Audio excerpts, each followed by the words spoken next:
Thanks for watching us. Today we are going to discuss about apoptosis or I can say programmed cell death. तो जो apoptosis या programme cell death है, या मैं बात कहूँ सेल डेथ के बारे में, तो सेल डेथ बेसिकली दो तरह से हो सकती है, नेक्रोसिस और एपोप्टोसिस। नेक्रोसिस एक अनकंट्रोल्ड प्रोसेस है, जबकि एपोप्टोसिस एक कंट्रोल्ड प्रोसेस है। एक स्पेसिफिक मैनर में सेल डेथ होगा। यहाँ पर नेक्रोसिस और एपोप्टोसिस को यहाँ पर कंपेयर किया गया है इस डायग्राम के अंदर। नेक्रोसिस के अंदर शो किया गया है यहाँ पर कि नेक्रोसिस हो या एपोप्टोसिस हो, दोनों के अंदर ही ब्लैबिंग होना शुरू होती है। प्लाज्मा मेम्ब्रेन जो है उसमें एक्सटेंशंस कुछ निकलना शुरू होते हैं, और फिर एपोप्टोटिक जो सेल है उसके अंदर इन ब्लैबिंग के अंदर सेल ऑर्गेनल्स वगैरह जाना शुरू करते हैं, उनकी पैकेजिंग करना शुरू होता है। न्यूक्लियस जो है वो फ्रेगमेंटेड होना शुरू हो जाता है, जबकि नेक्रोसिस के अंदर जो सेल है उसके अंदर सेल ऑर्गेनल्स वगैरह यहाँ पर पैक होना शुरू नहीं होते हैं। जो ब्लैबिंग्स हो रही थी, ये ब्लैबिंग्स आपस में मिलकर एक लार्ज मेम्ब्रेन एक्सटेंशन का निर्माण करते हैं, और फिर मेम्ब्रेन जो है वो उसकी परमेबिलिटी बढ़ती जाती है और मेम्ब्रेन जो है वो ब्रस्ट हो जाती है, और पूरा जो मटेरियल अंदर फिल है वो बाहर की तरफ फेंक दिया जाता है। इससे आसपास वाली सेल्स जो है उनका भी नुकसान होता है, यानी कि नेक्रोसिस में टिश्यू डैमेज देखने को मिलेगा। जबकि एपोप्टोसिस के अंदर जो सेल है उसमें ब्लैबिंग जो है वो अंदर की तरफ धंसती जाती है, इन्वेजिनेशन होता जाता है, और कुछ वेसिकल बाउंड फॉर्म में सेल कंपोनेंट जो है वो बाहर निकल जाते हैं सारे। और इन वेसिकल बाउंड जो फॉर्म्स हैं इनको बेसिकली एपोप्टोटिक बॉडीज़ कहा जाता है, और इन एपोप्टोटिक बॉडीज़ को फैगोसाइट्स के द्वारा एनगल्फ कर लिया जाता है। और जब ये एपोप्टोसिस के अंदर सेल जाती है तो उस दौरान भी मेम्ब्रेन परमेबिलिटी बढ़ती है, कुछ चेंजेस होते हैं मेम्ब्रेन के अंदर। फॉर एग्जांपल फॉस्फेटाइडोसिरीन जो है, जो कि प्लाज्मिक फेस का कंपोनेंट होता है मेम्ब्रेन का, वो एक्सोप्लाज्मिक फेस की तरफ आना बढ़ जाता है, यानी कि एक्सटर्नलाइजेशन ऑफ फॉस्फेटाइडोसिरीन जो है वो भी एक एपोप्टोटिक सिग्नल है, बेसिकली फैगोसाइट्स को अट्रैक्ट करने वाला। तो इसका मतलब नेक्रोसिस जो है वो टिश्यू डैमेज को कॉज करवाएगा। एपोप्टोसिस में सेल्स जो है वो धीरे धीरे सुसाइड कर लेती हैं खुद अपने आप ही, जब उसका लाइफ स्पान कंप्लीट हो जाता है, वो हेफलिक लिमिट क्रॉस कर देती है, या फिर सेल में डीएनए डैमेज अगर बहुत ज़्यादा बढ़ जाता है, या आरओएस का अमाउंट अगर बहुत ज़्यादा बढ़ जाता है, तो वो सेल जो है वो डेथ की तरफ चली जाती है बेसिकली, और वो आसपास वाली सेल्स को नुकसान नहीं पहुँचाएगी। ये बेसिक डिफरेंस है एपोप्टोसिस और नेक्रोसिस के अंदर। फिर हम बात करते हैं यहाँ पर एपोप्टोसिस और नेक्रोसिस जो हैं, इनसे रिलेटेड जीन्स जो हैं, प्रोटीन जो हैं, उनको तीन कैटेगरी में डिवाइड किया गया है। एपोप्टोसिस की बेसिक स्टडी सबसे पहले जो है वो सी एलिगेंस में कुछ मॉलिक्यूलर लेवल पर इसके बारे में डिस्कवरीज हुई थी, और फिर ये देखा गया कि वर्टिब्रेट्स में भी वही पाथवे जो है, उसी सीक्वेंस में पाथवेज जो है वो चल रहे हैं। एपोप्टोसिस में सी एलिगेंस जो है उसके अंदर ये देखा गया कि सी एलिगेंस में एक फिक्स नंबर ऑफ सेल्स जो हैं एम्ब्रियोनिक डेवलपमेंट के दौरान जनरेट होते हैं, जब जायगोट से एडल्ट बनता है उस दौरान। तो वहाँ पर फिक्स 1090 सेल्स जो हैं वो बनती हैं, और उन सेल्स में से इस 131 सेल्स जो हैं फिक्स लोकेशन से फिक्स टाइम पर एपोप्टोसिस में चली जाती हैं। एम्ब्रियोनिक डेवलपमेंट के दौरान बहुत सारे जो एम्ब्रियो थे उनको स्टडी किया गया, और सभी में यही पाया गया सी एलिगेंस में कि वो जो है 131 सेल्स एक फिक्स टाइम पर बाहर निकल रही हैं। तो साइंटिस्ट को क्यूरोसिटी हुई कि ये फिक्स टाइम पर ही एक फिक्स नंबर ऑफ सेल्स गायब कैसे हो जाती हैं। तो जब डिटेल में स्टडी की गई तो ये पता लगा कि वो जो सेल्स हैं उनमें कुछ स्पेसिफिक सिग्नल दिए जाते हैं बाहर से, और वो सेल्स एपोप्टोसिस के अंदर चली जाती हैं, जिससे कि उन सेल की डेथ हो जाती है। हमारे भी अगर डेवलपमेंट के बारे में बात करूं तो लिम्ब डेवलपमेंट के दौरान हमारे जो हाथ हैं वहाँ पर बीच बीच में जो ये झिल्लियों लाइक बनी हुई रहती हैं, पहले मेम्ब्रेन्स स्ट्रक्चर प्रेजेंट रहती हैं, लेकिन फिनिशिंग जब होती है लिम्ब डेवलपमेंट के दौरान तो वो जो बीच में मेम्ब्रेनस पोर्शन होता है वो बेसिकली एपोप्टोसिस के द्वारा उसको बीच में से हटा दिया जाता है। तो एपोप्टोसिस रिलेटेड जो जीन्स हैं उनको बेसिकली जो प्रोटीन हैं उनको तीन कैटेगरी में अपन ने क्लासिफाई किया। यहाँ पर रेगुलेटर, एडाप्टर और इफेक्टर। रेगुलेटर में एंटी एपोप्टोटिक प्रोटीन्स को रखा गया है, यानी कि वो जो नेगेटिव रेगुलेशन करती हैं, एपोप्टोसिस को रोकती हैं बेसिकली। एडेप्टर वाली कैटेगरी में रखा गया है उनको जो कि इफेक्टर मॉलिक्यूल्स के एक कॉम्प्लेक्स बनाने का काम करती हैं, उनमें ऑटो क्लीवेज करवा के उनका एक्टिवेशन करवाने का काम करती हैं। एडेप्टर जो है उसमें खुद में कोई एंजाइम एक्टिविटी प्रेजेंट नहीं होगी, वो बस एक कॉम्प्लेक्स फॉर्मेशन में एक तरह से सिग्नल को कैरी फॉरवर्ड करने में काम में ली जा रही है। सी एलिगेंस में बात करें तो रेगुलेटर जो है वो कैड9 प्रोटीन है, यानी कि एंटी एपोप्टोटिक फैमिली की है। वर्टिब्रेट्स में बात करूं तो BCL2, BCLXL anti apoptotic proteins हैं। एडेप्टर सी एलिगेंस में कैड4 है, और यहाँ पर अगर वर्टिब्रेट में बात करूं तो एपाफ1 जो है वो एडेप्टर प्रोटीन की तरह काम में लिया जा रहा है। इफेक्टर प्रोटीन सी एलिगेंस में कैड3 है, वर्टिब्रेट्स में कैस्पेज9 या और भी बहुत सारे हैं जिनके बारे में अभी अपन बात करने वाले हैं कि कैस्पेज9 कैस्पेज3 को एक्टिवेट करवाएगा। और अल्टीमेटली ये इफेक्टर जो हैं ये मोस्टली प्रोटीजेज होते हैं जो डिफरेंट प्रोटीन्स को टारगेट बनाते हैं और एपोप्टोसिस जो है उसको आगे लेकर जाते हैं, और इसका रेस्पॉन्स जो होगा वो होगा सेल डेथ। तो यहाँ पर सेल डेथ जो है वो इसका रेस्पॉन्स होगा। एपोप्टोसिस का जो पाथवे है उसका बेसिक समरी एक बार अपन बात कर लेते हैं, उसके बाद अपन फिर डिटेल में इस पाथवे के बारे में बात करते हैं कि क्या होगा यहाँ पर। फॉर एग्जाम्पल यहाँ पर इनिशिएटर कैस्पेज को शो किया मैंने। इनिशिएटर कैस्पेज मतलब जो एपोप्टोसिस को शुरू करवाएंगे। इनिशिएटर कैस्पेज जो है ये इनिशिएटर कैस्पेज फॉर एग्जांपल कैस्पेज8, कैस्पेज9, कैस्पेज10 एक्सेट्रा और भी हैं। तो इनमें एक ऊपर की तरफ एडेप्टर डोमेन हमने शो किया है, नीचे की तरफ जो है यहाँ पर ये प्रोटीज डोमेन वाला पार्ट है, और इस प्रोटीज डोमेन में यहाँ पर ये क्लीवेज साइट हमने शो की है।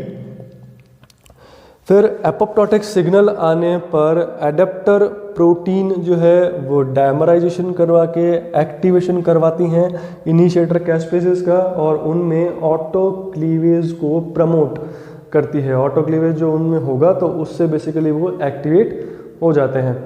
और यहाँ पर ये एडेप्टर प्रोटीन है, इसने ये इनिशिएटर कैस्पेज का डायमर बनाया, जैसे कि उनमें क्लीवेज हुआ। क्लीवेज साइड पर ये वाला पार्ट जो है ये कट गया यहाँ पर, और ये क्लीवेज हुआ, और ये एक्टिवेशन होने से अब इन्होंने एग्जीक्यूशनर कैस्पेज को एक्टिवेट करवाना शुरू किया। तो एग्जीक्यूशनर कैस्पेज के एग्जाम्पल हैं कैस्पेज3, कैस्पेज6, कैस्पेज7 एक्सेट्रा और बहुत सारे हैं। तो ये एग्जीक्यूशनर कैस्पेज जो हैं ये भी क्लीवेज के द्वारा एक्टिवेट होंगे, और फिर ये आगे और जो कैस्पेजेस है उनको एक्टिवेट करवाएंगे। यानी कि यहाँ पर सिग्नल एम्प्लीफिकेशन देखने को मिल रहा है। एक कैस्पेज एक्टिवेट हुआ, उसने दूसरे को एक्टिवेट करवाया, उसने फिर आगे और कैस्पेज को एक्टिवेट करवाया, और फिर वो टारगेट प्रोटीन जो है उन टारगेट प्रोटीन्स का क्लीवेज करना शुरू कर देते हैं। और फिर वो क्लीवेज ऑफ मल्टीपल सबस्ट्रेट्स, और उसका रिजल्ट क्या होगा? एपोप्टोसिस। बात कर रहे थे अभी। अब अपन बात करते हैं एपोप्टोसिस से रिलेटेड जो पाथवेज हैं, उन पाथवेज के बारे में अपन बात करते हैं अब कि एपोप्टोसिस से रिलेटेड जो पाथवे हैं वो कौन से हैं। तो दो तरह के पाथवे हो सकते हैं एपोप्टोसिस से रिलेटेड, इंट्रिंसिक पाथवे और एक्सट्रिंसिक पाथवे। इंट्रिंसिक पाथवे का मतलब ये हुआ कि जो सिग्नल है that signal comes from inside of cell. वो सिग्नल ROS का बढ़ना भी हो सकता है, वो सिग्नल जो है वो सेनेसेंस रिलेटेड सिग्नल हो सकता है, वो सिग्नल कोई एजिंग रिलेटेड सिग्नल हो सकता है, वो सिग्नल DNA डैमेज रिलेटेड भी हो सकता है। कोई भी इंट्रा सेलुलर सिग्नल है वो किस तरह से एपोप्टोसिस को प्रमोट करेगा, एक्स्ट्रा सेलुलर सिग्नल जो है वो कैसे प्रमोट करेगा, तो उससे रिलेटेड पाथवे जो है एक्सट्रिंसिक पाथवे कहलाएगा।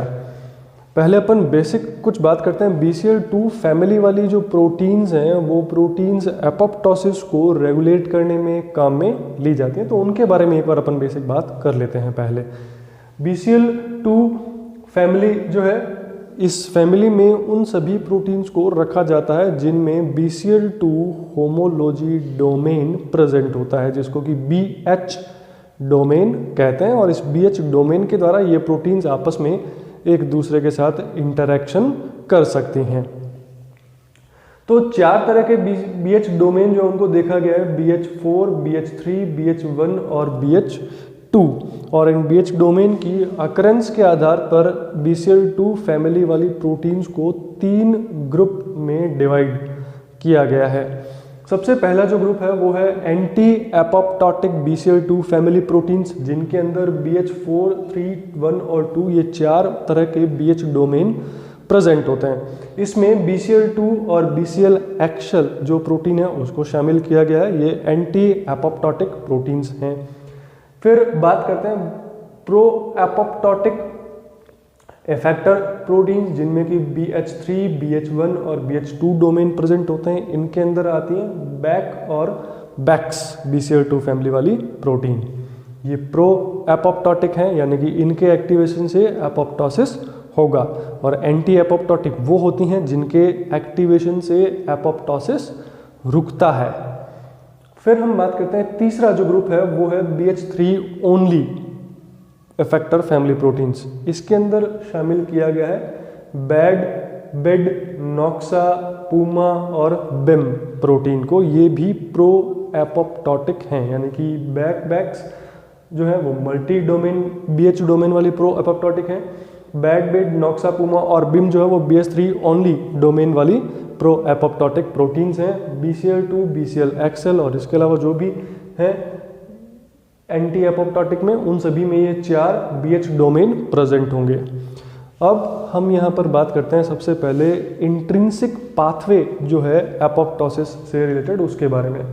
तो इंट्रिंसिक पाथवे जो है उसमें सिग्नल इटसेल्फ जनरेट होगा। सेल के अंदर कोई भी सिग्नल हो सकता है जो कि सेल डेथ को कॉज करवाने वाला है, एपोप्टोसिस को प्रमोट करने वाला है। तो वो सिग्नल जो है वो signal intrinsic signal basically mitochondrial outer membrane की परमिएबिलिटी को बढ़ा देता है, जिससे कि कुछ प्रो एपोप्टोटिक प्रोटीन्स जो कि इंटर मेम्ब्रेन स्पेस में प्रेजेंट थी या इनर मेम्ब्रेन माउंट फॉर्म में प्रेजेंट थी, वो प्रोटीन साइटोप्लाज्म में आना शुरू होती हैं और वो एपोप्टोसिस का प्रोसेस इनिशिएट करवाती हैं। तो यहाँ पर डायग्राम में हमने शो किया, ये माइटोकॉन्ड्रिया है। माइटोकॉन्ड्रिया की इनर और आउटर मेम्ब्रेन है और इसके बीच में यहाँ पर कुछ प्रोटीन्स हैं भरी हुई। उन प्रोटीन्स के नाम है साइटोक्रोम C हो सकती है वो प्रोटीन जो यहाँ पर अंदर इंटर मेम्ब्रेन स्पेस में है वो स्मैक डायब्लो स्मॉल प्रोटीन्स हैं, कुछ स्मैक डायब्लो प्रोटीन हो सकती हैं। ओमी HTR2 हो सकती है। ओमी HTR2 कॉम्प्लेक्स जो इसमें प्रोटीज एक्टिविटी भी प्रेजेंट होती हैं।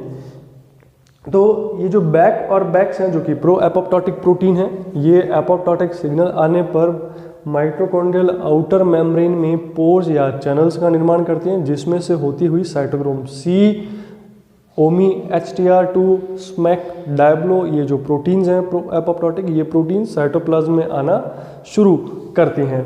और ये BCL2, BCL-XL मैंने यहाँ पर इसलिए लिखा है क्योंकि ये एंटी एपोप्टोटिक है, मतलब ये इनहिबिशन का काम करती हैं।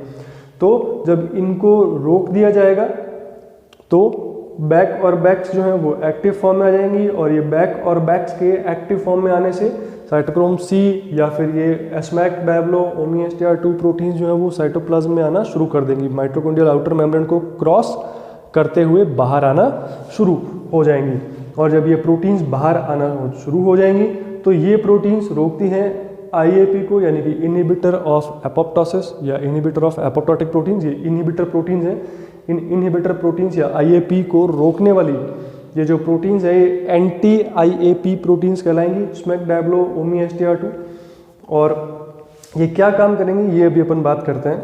उससे पहले अपन बात करते हैं कि साइटोक्रोम C जो है, ये साइटोक्रोम C बाइंड होगा एडाप्टर प्रोटीन EPAF1 के साथ। EPAF1 में कार्ड डोमेन है CARD।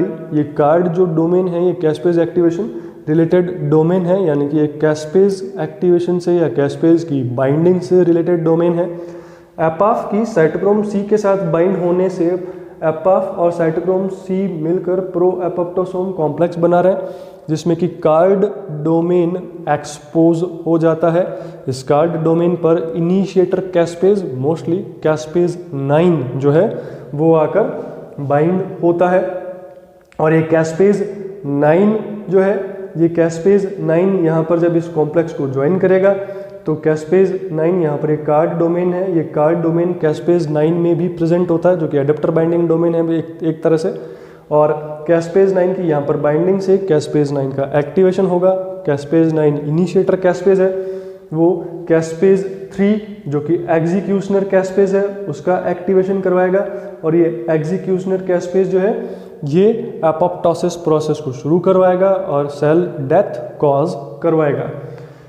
और ये जो IAP प्रोटीन है ये इनहिबिटर है एपोप्टोसिस की। इसका मतलब इन IAP का काम क्या है कि कैस्पेज के 9 के एक्टिवेशन को रोकना या कैस्पेज 3 के एक्टिवेशन को रोकना, और ये कैस्पेज 9 या इनिशिएटर या एग्जीक्यूशनर कैस्पेज को रोककर एपोप्टोसिस को रोकती हैं। तो ये स्मैक और डायब्लो ने IAP को रोक दिया, जिसके कारण ये IAP इनिशिएटर और एग्जीक्यूशनर कैस्पेज को नहीं रोक पाएंगी और एपोप्टोसिस का जो प्रोसेस है वो कंटिन्यू चलता रहेगा। तो ये है बेसिकली इंट्रिंसिक पाथवे।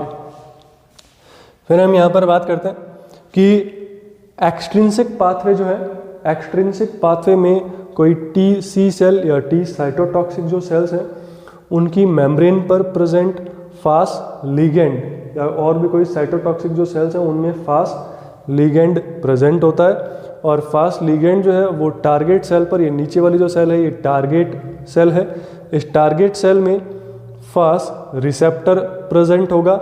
इस फास्ट रिसेप्टर के साइटोप्लाज्मिक डोमेन जो है उसको DD डोमेन कहा जाता है। DD का मतलब है यहाँ पर डेथ डोमेन, और यही डेथ डोमेन जो है ये एडाप्टर प्रोटीन में भी प्रेजेंट है। ये एडाप्टर प्रोटीन है बेसिकली, और ये जो एडाप्टर प्रोटीन है इस एडाप्टर प्रोटीन में भी 2 डोमेन प्रेजेंट है। एक डोमेन तो है DD यानी कि डेथ डोमेन जो कि फास्ट रिसेप्टर के साइटोप्लाज्मिक डोमेन के साथ बाइंड होता है। दूसरा जो डोमेन है वो है DED यानी कि डेथ इफेक्टर डोमेन।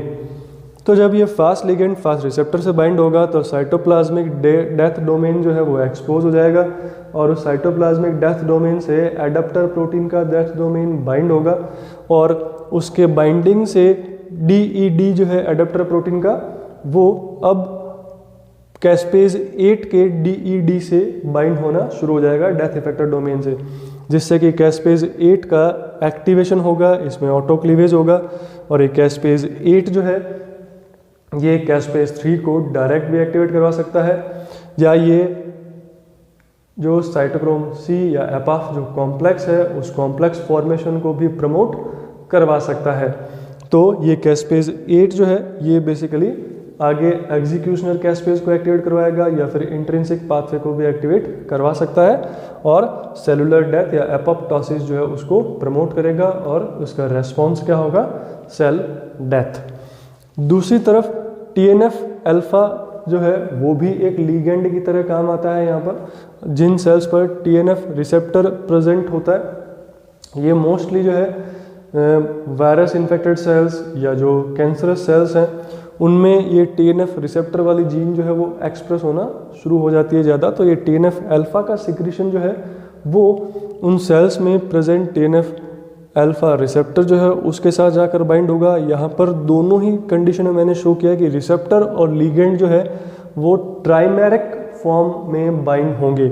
आगे का प्रोसेस यहाँ पर भी सेम होगा। ये वाला जो पार्ट है ये इसका DD डोमेन है, और ये वही कैस्पेज 8 के साथ एडाप्टर प्रोटीन के साथ बाइंड होगा और एपोप्टोसिस के पाथवे को शुरू करवा दिया जाएगा। यहाँ पर दूसरी तरफ ये वाला पाथवे मैंने शो किया सेल सर्वाइवल का, यानी कि कोई ग्रोथ फैक्टर है, कोई माइटोजन है, कोई सर्वाइवल फैक्टर है, वो एपोप्टोसिस को रोकता किस तरीके से है उसके बारे में यहाँ पर शो किया गया है।